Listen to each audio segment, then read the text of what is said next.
Hey, we're in the second week of this fantastic series, Blind Spots. And I was thinking this morning about one of those situations that comes up about driving. You know when you guys were learning how to drive? Anybody remember learning how to drive?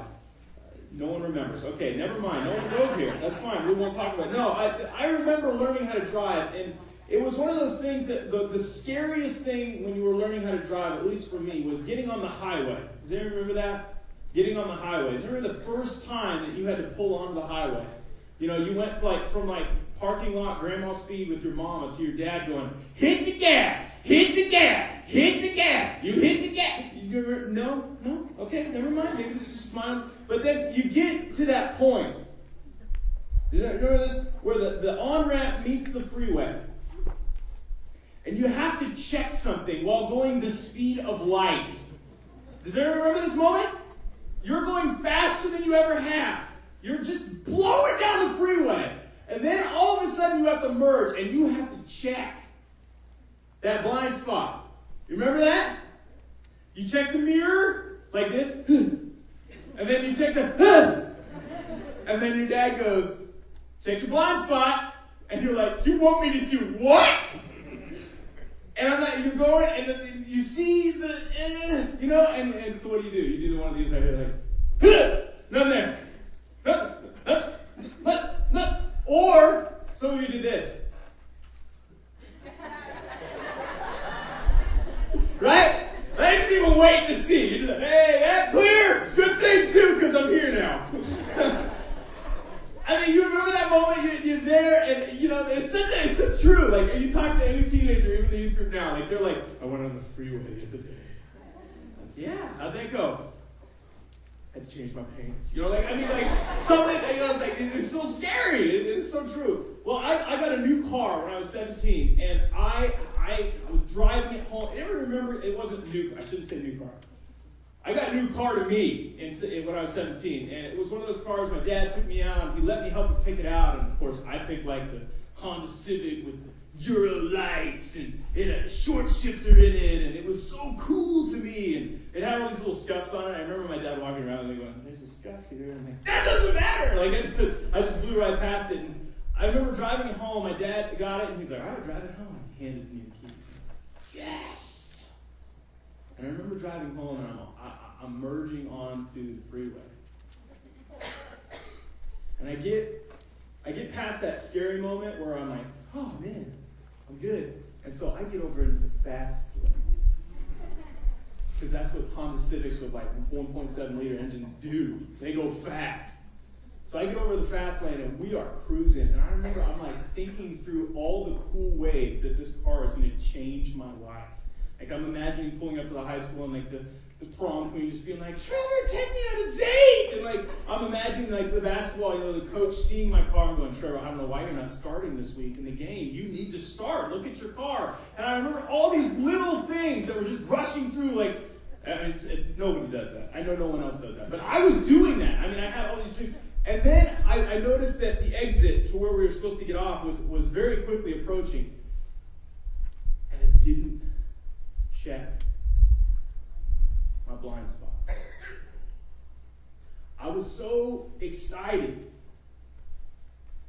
The car was awesome, guys. I couldn't describe it to you well enough to tell you how awesome it is. But and it was a little brown car there, waiting for me. Now, in my defense, I thought I looked well enough, but a brown car in the brown sand on a brown freeway, thing's invisible. It could have been Bond's car for all I care. When I pulled that sucker over, and he had to go into that emergency lane, you know what I'm talking about? And then up a little bit into the desert, because it was one of these. And then he spun in front of me like this, doing a little wobble in the back end, and I'm watching the whole thing going, oh, that's bad. What just happened? Who did that? Who would do such a horrible thing? And I remember he got back in the thing, and I let him over, because I was going to be kind, because he needed to be back on the road. And then he slammed on his brakes, and then he chased me down. And I wish I was kidding about this, but some of you have heard this story, but he chased me down into a mall parking lot and beat on my window for 10 minutes to try to get me out and fight him. And my dad came and rescued me. That's the whole story. But here's the thing. Blind spots. Blind spots. We have them. And sometimes they're even one that we know about. We know about this blind spot when we drive a car, don't we? We know about it. We know that if we are not careful, if we don't check, bad things can happen. Even at a low rate of speed, bad things can happen. But yet so many times we don't check when we need to. We don't check as often as we need to. And one of the things I want to try to talk about, have a conversation about this morning, is your words. It's your words. Because here's the thing. Ignorance has a consequence. Ignorance has a consequence. And just like someone who's driving down the highway that does not look, choose to ignore, it has a consequence. And if we choose to live our life with not looking at our words, it will have a consequence. An incredible consequence. Now, words are a huge topic. So we could talk all day, but I want to talk specifically about an area that I feel like is the blind spot inside words, or at least one of the major ones. And it's gossip. Gossip. Not Gossip Girl, or Pretty Little Liars, or any other little shows. Only 3 of you got that, but your husbands, you'll hear from your wives later, and they'll explain it to you. Gossip. This is the definition inside the internets of gossip. Are you right? Just inside the internets. You type it in, you find one. There's 1,000 of them. Here's one of them. You ready? An unrestrained conversation about other people. Can we agree that that is a pretty doggone good definition of gossip? An unrestrained conversation about other people. We are so good, you guys are like me, we are so good at seeing other people and speaking truth about them. Aren't we? Man, we're good at that. But then you flip the coin, just a side note, flip the coin, man, I'm bad at it with myself a lot. Just bad at it. But man, you show me someone else, I can tell them flat out, this is it. And honestly, gossip is, in many ways, it's just a lot of times, it's truth. But if I'm honest, a lot of times it's not true. In fact, I wrote down 3 things that most of the time, this is what causes this is the thing that describes gossip the best. Are you ready? This is the thing that, if you, because you can read that definition, you're like, yeah, I agree with that, but then actually putting it into practice. This is what gossip looks like. These are just 3 things. They're not in your outline, but if you want to write them down, you can. This is the 3 things. Has unconfirmed details. That's a good indication that a conversation is probably going to go the direction of gossip. If it has unconfirmed details. Okay? This is the fishing stories that you all tell. Okay? One guy tells the story like this, and the guy that was with him tells the real story. The unconfirmed details. Next one is this. If the story begins or at any point has this in it, don't tell anyone, but. Don't tell anyone, but. And then it goes towards someone else. That has it's probably going the direction of gossip. Probably it's just the truth. And the last one is this. It would be embarrassing to have this conversation with the person standing right next to you. That's probably the tallest tale. That'd be the one that you're in mid-conversation and then we do this, it's all in movies all the time, and they're right behind me, aren't they? Yes. Then everyone else just moves away. Yes, they're right behind you. Well, I want to tell you, gossip is not new. It's not just because we have entertainment today or all those little crazy shows, that play on Saturday mornings or Saturday nights that give you all the little things. I'm not kidding you. Some of those headlines are crazy. I mean, we must be a gossip central culture because they're Ryan Gosling's girlfriend's sister's baby brother had a child, and its name is Rainbow. What do you think about that? Like, you with me? Is that funny? And that's just crazy that there is someone literally on the other end of that TV going, I need to know. Why would they name their child Rainbow? Like, I need to know. And they come back with that. So here's my easiest definition of why gossip is so rampant and why it's not new. It's been around for a while. Here's my little Play-Doh people. All right? Hey, don't make fun of it. Play-Doh's cool. All right? Play-Doh's cool. Here's my little Play-Doh people, and this is a little girl, but we're going to get the boys out here in a bit, guys, so don't think you're getting off the hook here. And these two people, they have a conversation, or one learns about something from the other person, or one learns something about this person right here. And this person has a choice. Either they observe it, or they hear it, right? Or they hear about it. And maybe it's not a confirmed detail, right? But then all of a sudden this person goes away. Or maybe they were never there in the first place, but the information now is in this person's hands, and then this person has to choose what to do with that information. I mean, and that's what it starts like, isn't it? If we really boil down gossip. So what ends up happening is then this person runs into this person. And the conversation goes a certain direction, and then all of a sudden there's just that perfect setup. You know what I'm saying? This such and such happened, and then you're like, oh yeah, such and such, I heard about such and such, and they are just an idiot. And I must tell you how much they're an idiot. And here's what happens. This little person right here doesn't realize what's really going on.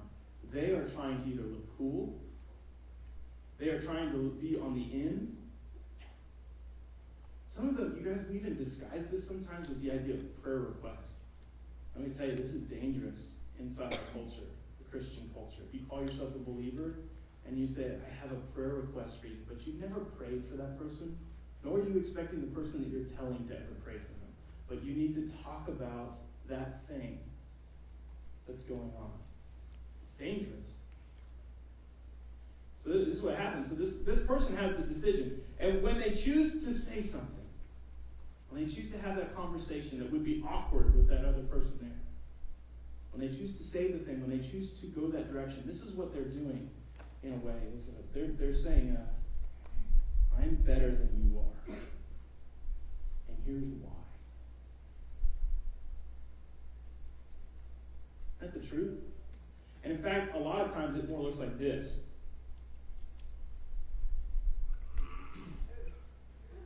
I'm better than you. I know how to do this better. I wouldn't do that. I have never done that. Oh, but then they get what they deserve. And gossip flows into crushing someone else.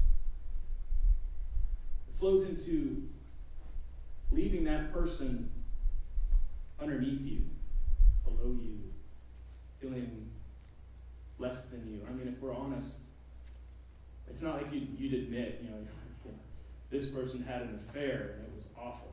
I did that once, though. It's okay. Gossip never goes that direction. Most of the time it looks just like this. We just don't see it because it's verbal. And a lot of times the person isn't in the room, but see, this other person sees it like that. When they watch this happen verbally, all they see is that person sinking and you getting to tell them that thing. I try to put it in simple terms because it's so easy sometimes to make it really complicated. The cool thing is, honestly, in front of the cross, we are all equal. Aren't we? In front of the cross, we are all equal. For what Jesus has done for us on the cross, we all sin. We all make mistakes. In fact, that's why I love singing songs like we did this morning, a God that knows the future. No matter if I get everything together, I'm not going to get everything together. I promise. But yet, God sees me as a child that is worth saving. And he sends his son to do it. And when we do this, we tell that person, that crumbled up ball, that they're not worthy of this. Only we are. Only we are. Gossip is so dangerous. It's so dangerous because it limits grace. It limits love. And it limits the person to see that they are a valuable part of the kingdom, that they have been saved, like Jesus, just as much as you have. When we talk, when we crush people. So here's how I want to handle this. I don't think you handle it by telling you, don't gossip. I don't think that's, I should tell you that. And I will tell you that. But I also want to tell you why, as a Christian, if you call yourself a follower of Christ, your words are not just an opportunity to crush someone, but they are an opportunity to build someone up. Let's look at the first idea here. James says this. James 3:5. You ready? James 3:5. Likewise, the tongue is a small part of the body, but it makes great boast. Consider what a great forest is set on fire by a small spark. Now, some of you in here, you've done large fires to burn off parts of the field that you want. But most of us, I think that verse right there is telling us, if we're not careful, you can do a lot of damage with your words. So here's what I want to tell you first. Your words hurt or heal people. Your words either hurt or heal people. They hurt or heal people. And I want to talk specifically about this idea of when you and I, my expectations are not met, because this is where gossip normally starts. Let me give you an example. For husband and wife in here, this is just an easy one because, guys, we struggle with this, okay? I would tell my wife I would be home in 5 minutes. Has that ever happened in our marriage? Fewer times than I want to admit, okay? Fewer times than I want to admit. But she calls and she asks, hey, dinner's on the table. Can you get here in 5 minutes? This is just an easy one for you. I get home in 10.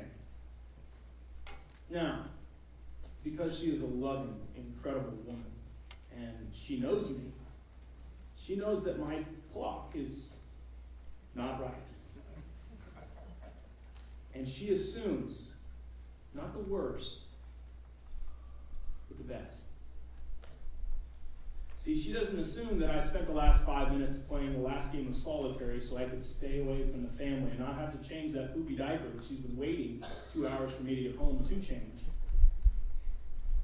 She assumes that I didn't just stop and throw a few discs outside in the yard or do whatever I wanted to do for that extra 5 minutes. She assumes that someone needed to have a conversation with me, that I got an unexpected phone call, that I remembered an email that I needed to send before I came home so that I could be fully engaged at the house. She remembers that my schedule is not a timetable. It is something that I fully am invested in people, not projects. And she knows that people at times need my time. And 5 minutes to her sometimes, it is a big deal. And I am trying my best. But you know what she does as my wife and my support? She assumes the best. She assumes the best about my intentions. She assumes the best about what I was trying to do. And you know what it doesn't turn into? It doesn't turn into her going to her friends and talking about how I'm always late. Never on time. The conversation is such a beautiful one that she, in a moment, assumes the best. And I'll tell you this right now. You and I have these circumstances that happen all the time. Someone tells you they're going to be somewhere at a certain time. They don't show up at that time. Someone tells you they're going to call you at a certain time, and it doesn't happen. Someone has you have expectations for someone in a relationship, and that person breaks your trust. They do something that you did not want, and then you have to decide what you're going to put in the gap between what you expected and what you experienced. And so many times, if we don't if we don't assume the best, if we don't think about people as valued by Christ and we don't give them grace, what it turns into is gossip.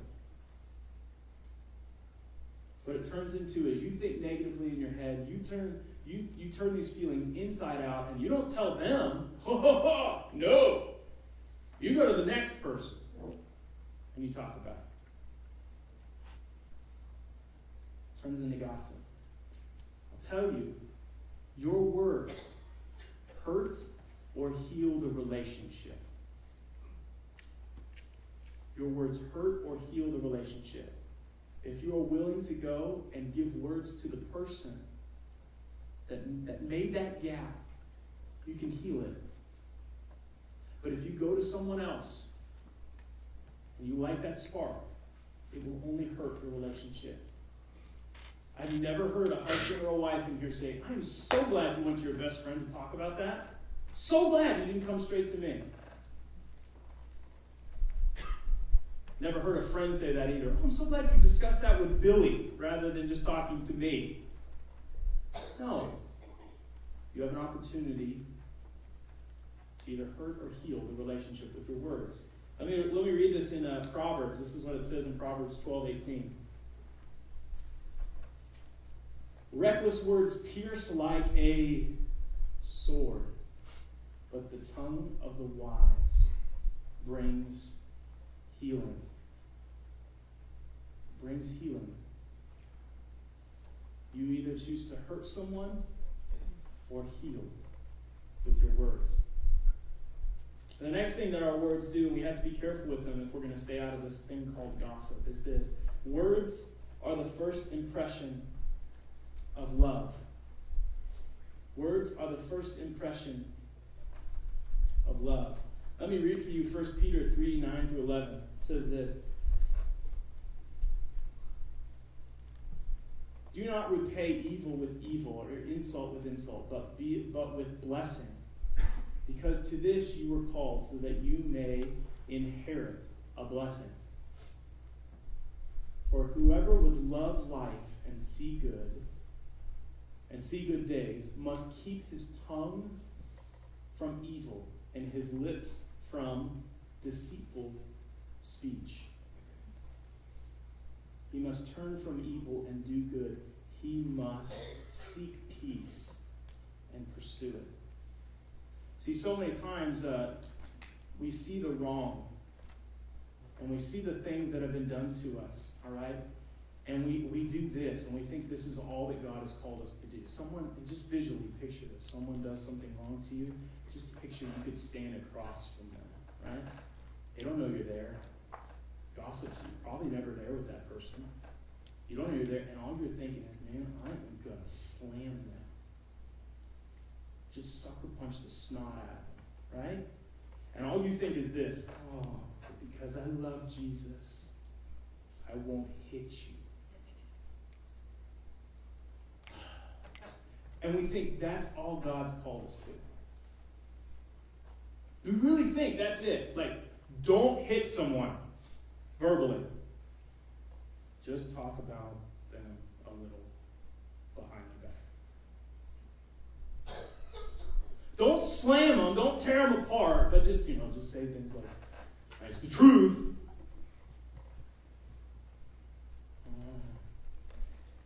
Right?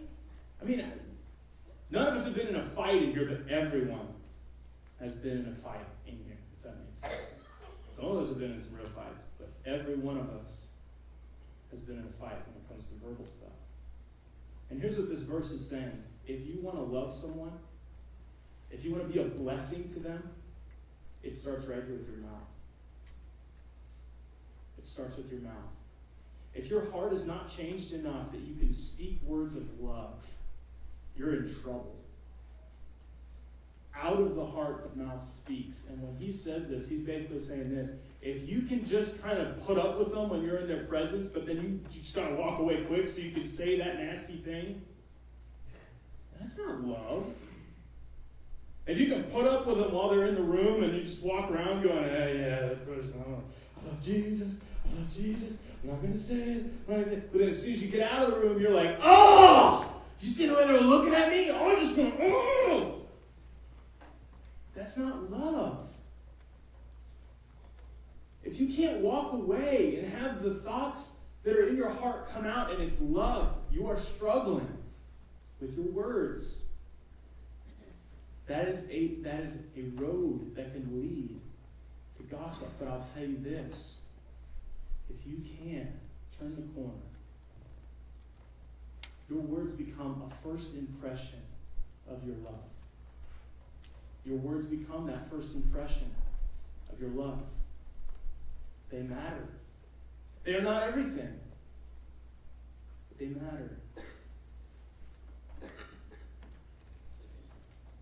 The last one is this, and this is the one I want to hang on the most, and this is the one that I think is most important. Your words either bring death or life. Your words either bring death or life. See, sometimes we don't think about this in these broad terms, but it's so true. John 3:17 says this, "For God did not send his Son into the world to condemn it, but to save it."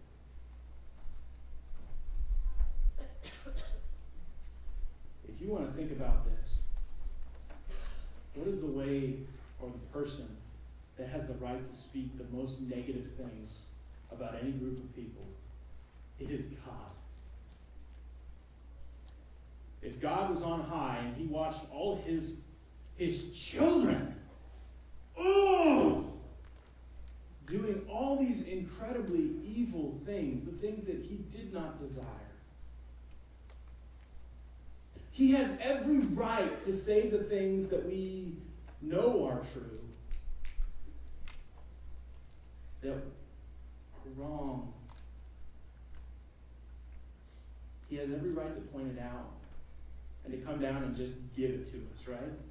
I mean, that's what Jesus could have come down and just sat everyone down and gave them like the speech, all right? And it wasn't like the speech like Jesus gave it, where it has the ending like, hey, you did wrong things, but I'm going to save you. It's the speech like, hey, you messed up, now you got to be eternally separated from me. This is an eternal spanking. Bye. I mean, that's what we deserve. But Jesus doesn't do that. He comes down in the flesh, is amongst the people that would kill him for years, does not speak words of gossip, does not walk away and start to talk about things or people in a negative way. In fact, he weeps for the people that would kill him because their hearts, he's like, Father, they know not what they do. They don't know what they're doing. And his heart breaks for it. And the thing about us is so easily we feel justified to speak death into someone else's life. To condemn them. To say, you are wrong, this is not right, I am the judge. And it could not be further from the truth. Jesus came to give life. Your words have an opportunity to give death or give life to people. And what life looks like is grace, mercy, love, patience, kindness. I need to go through all of them. Goodness. If your words do not line up with the fruits of the Spirit, the things that describe Christ and who God is, you are giving death. Where Jesus only wants to give them life. A side note here in the end. If you are a Christian and you are following Jesus with everything you have, there are some things that God has called us to be and to do. To follow with reckless abandon, to lay our lives down and to do that. And as Christians, we do not judge each other out of the desire to crush. We don't look at each other's lives to crush each other. That is never Jesus' intention about judging one another. The idea was to help the stumbling person up, not push them further down. Do not think that sometimes when you judge someone or you look at this person that's supposed to be walking with Jesus and you just squash them more. The goal is to come in and lift them up. And if your words bring death into their life, you are no more an ambassador of Christ than Satan. But if your words come in and lift that person up, then give them what Jesus gave you. That is what Jesus has called you to use your words for. That's what God has called us to use our tongues for. Gossip is not the final idea. It is a symptom of a greater misuse of the tongues and the words that God has placed inside of us. Gossip is just a symptom. Your heart reflects where your words come from. Use your words to help people, to heal them. Use your words to be a first impression of what your hands long to do, to love them with words and actions. And lastly, speak life into people. This is the way I remember this. You ready? If you can't play a part, don't be a part. I don't have it on my notes, but that's how you can identify if gossip's in your life. If you want to know something just to know it, don't be a part of it unless you have a part to play. Don't be a part unless you have a part to play. This is a blind spot. And I promise you this, if you ignore this, if you do not think about this, if you leave this place and you let your words run free, ignorance has a consequence. You could destroy someone else's faith in here or leave them feeling unwanted, unvalued. You could keep someone from finding the full life of Christ. The world out there needs to see us, the first impression of our words and the way we treat each other and the way we treat them. The grace and love that we lavish upon people as God has lavished on us. Let's go out there and let's use our words to bring life, full life. Let me pray for you. Dear Heavenly Father, Lord, you are an incredible God, and Lord, though sometimes we think we got it all under control, and we're in cruise control on the fast lane, and we think we got it figured out. Or we see the things that you're longing to do, and the things that we're excited about in the future, but man, God, if we don't look at our blind spots, if we don't take time to evaluate, to look in the mirror, as James says, to see the things that are going on in our own hearts, and the ways that our words are hurting people, and not showing love, are bringing death to a person that is clinging, crawling, desperate for life. Or may we use our words with our husbands and our wives, with our kids, with our friends, with our co-workers, with those people that we meet on the street, will we love on them, giving them grace, calling them to a full life. Lord, we love you. In your name we pray. Amen. We're going to go into our response time. This is the time we take each week here to respond to God. This is the time we take as a moment for you to just relax and listen to God speak into your heart. Maybe one of the verses that we read this morning, or maybe one of the songs is replaying in your mind. And God is using that to minister to you. He's starting something inside of you that you have to respond to. And you have a few elders up front, a few in the back. I encourage you, though, you don't just have to pray with them. If there's someone else in this room that you have, maybe you're in a life group with, or you have a close relationship and you just need some prayer, we want you to respond to God. Go speak with that person. Maybe there's some words that have been said in this room that need to be healed. Maybe a new love needs to be started. Maybe there's some words in here that someone needs some life and you know it, and you have some words that God's put inside your heart to share with them. This is the time to do that. Along that, we also take communion during this time. So as Kevin plays this beautiful guitar, you take the time to get your heart right with God. And if you call yourself a follower of Christ and you have put your life in His hands and you've said, Jesus, save me, we invite you to come and take the bread and the juice and to partake and to feel that incredible relationship that is there, the sacrifice that was made. to call God to show his faithfulness again. The last thing I want to say is that if you do not call Jesus your Savior, if you have not made that decision to follow Christ, let me tell you, God's words will bring life into your life like you've never felt. And if you need someone to pray with you, to just ask God to reveal himself, to show himself, this is a time that you may not have all the answers, you just may have felt a little pull this morning. And this just feels like a place, feels like a God that I may want to know more. We'd love to pray with you as well and get you started in following our incredible God. Let's respond together this morning and take heed.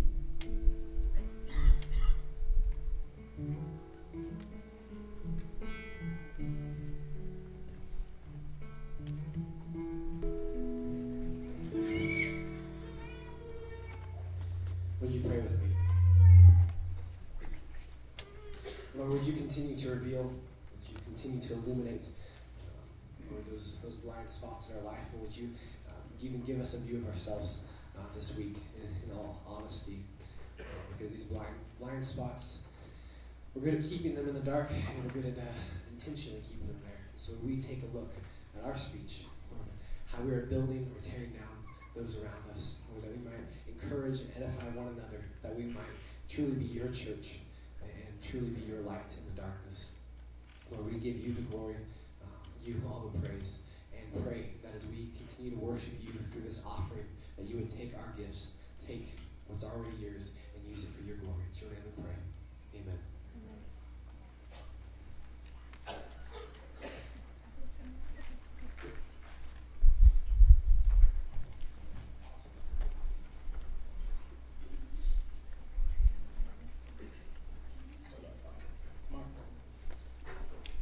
Very quickly, before we get into the announcements, I do want to kind of give you a special, not a special, but just kind of a heads up. Next week, we are going to be talking about kind of a little bit of a sensitive issue. And I know that we have a few kids in the room, and I don't want to discourage from anyone from coming, but I will tell you this, if you bring your child next week, we're going to be talking about pornography. And so if you're in the room with a small child, there may be a conversation or two that has to take place. So I'll just encourage you to use your wisdom and who you bring, but please come back. It is an incredible thing that we're going to talk about next week. So excited about that and the continuation of the series. All right, let's get to some of these things because we have incredible things going on right now. If you haven't seen the booth back in the back, it's called our Holiday Outreach. There's multiple things going on from our Halloween carnival all the way through Christmas, and we have lots of things. We want to highlight just a couple for you today. Yeah, we have a lot of stuff going on, and please hear this. This is our outreach. We've kind of put it all under this title. So we have several things going on, and what I know that there is something available for every one of you to get connected in with. So I don't want you to hear all these things and just think, wow, they're asking a lot of us. Really, the simple fact is, around Thanksgiving and Christmas, we do a lot for us. We do a lot for ourselves. We do a lot to feed us and be comfortable for us. And this year, we're just trying the best we can through some different individuals and opportunities that have fallen in our lap to bless others and to make this time. We have been so blessed, no matter what our income is, to know how blessed the people in this church are. And I know that you might even be in hard times and things going on, but we're just trying to use this as an opportunity to bless people. And so want to encourage you, we'll kind of say all of them and what we have going on, but want to highlight a couple, and then we'll kind of give you more information each Sunday, kind of highlight one each Sunday so you can kind of get to know them better. And the first one this is actually a recurring thing. We've done this for the last couple of years, is Operation Christmas Child. We are starting today to collect those boxes. And if you have never heard of Operation Christmas Child, I would encourage you, there's a booth right out under the TV in the lobby. Check that out. Deborah Garrett is going to be standing there right after service. There's some information there to tell you everything that you need to know. But basically, all that Operation Christmas Child is you go and you put a shoebox, you fill a shoebox with clothes and some toiletry items, some stuff, and those get shipped to third world countries all around the world. And so you can check out the booth out there. There's going to be a lot more information next week. We'll show you a little bit video. But if you have any questions, check that out. Come talk to Trevor or I. But encourage you. It's a great opportunity to get involved as well as families because you get to go shopping. Families, it is an awesome family thing. You get to go shopping and pick the stuff out. And even the 3, 4, 5-year-olds, they feel like they can play a part of something, which is so difficult to get them to feel like they can play a part of something. So it's a neat thing. Please check that out. More info to come. There's going to be more of that. This is just really, we're trying to get everything out there that we can, but we don't want to overwhelm you. One of the things that is coming up really quickly that is a part of this is our Halloween Carnival. If you are involved right now, if you are a volunteer in that, there's a meeting after church over here in the Java House. But if you would like to be involved, there's still time to do that. If you can't come to the meeting, or if you'd like to come and check out the meeting, you're welcome to do that. But if you can't, there's actually a sign-up list back there at the booth that you can put your name down, and John or someone will contact you to play a role in that event that's coming up on the 30th. And we need candy donations and volunteers for that. Absolutely. So I think there's a bin in the lobby. You can put a bag of candy. And someone did point out when here last week, which was really funny, that we talked about gluttony, and then I asked for all the candy we could possibly have, which just makes perfect sense. No, we try to be a blessing to those that come in, and we really try to help each family that comes in. And one of the ways that those kids feel loved is when we're prepared. And so when we have enough candy to take care of each family, each kid that walks in, they feel loved. And so please donate some candy. It's a simple way that you can just bring a couple bags of candy, and it can go a long, long ways. So. Another thing coming up, you've probably heard us talking about Holiday Central, Hotel Central, Christmas Central, whatever you want to call it. Whatever it's called. This has been an awesome opportunity. It's kind of landed on our lap. It's going to be happening in December. But you've heard us kind of advertising some of the meetings that have taken place. This has evolved as they have got together and truly wanted to meet some needs. This has evolved into a little something else. They're actually doing 2 different events. Holiday Central is still going to be going on, I think the second week of December. More information to come on that. But Thanksgiving, we're doing something new this year. Normally on the Wednesday night before Thanksgiving, full week before Thanksgiving, we do a Thanksgiving meal for just the church family here. And that event has evolved, and we're going to still be doing the same meal, but this is not going to be just for us. It's going to be for needy families that we're going to be inviting in. We're actually going to have opportunity. They're going to be able to come in, get their portraits taken, get pictures taken, get family pictures printed right here, and even have free haircuts available. And so really want to encourage you to get involved with that. For all information about Holiday Central. It's in there. Desert. Holiday Central and the Thanksgiving meal, Family Halloween Carnival, Operation Christmas Child. There's a big sign, Holiday Outreach, right back here in the corner. Start there. Of course, the Operation Christmas Child tables in the lobby. But there are some awesome things that I know every one of you can engage in some way, and I really want to encourage you to get involved, ask questions, because it's going to be a great opportunity. Perfect.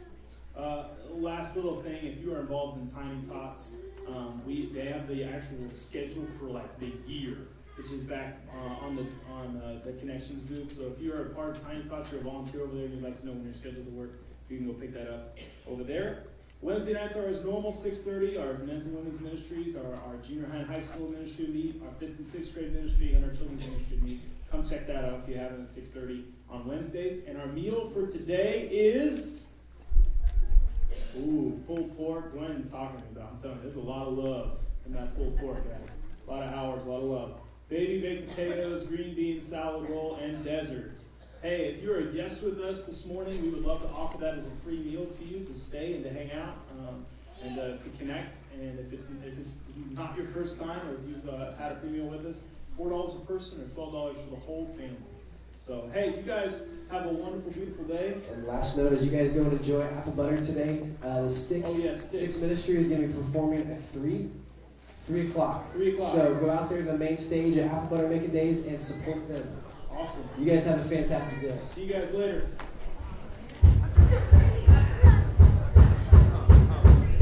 Let your mercy rise, let your hope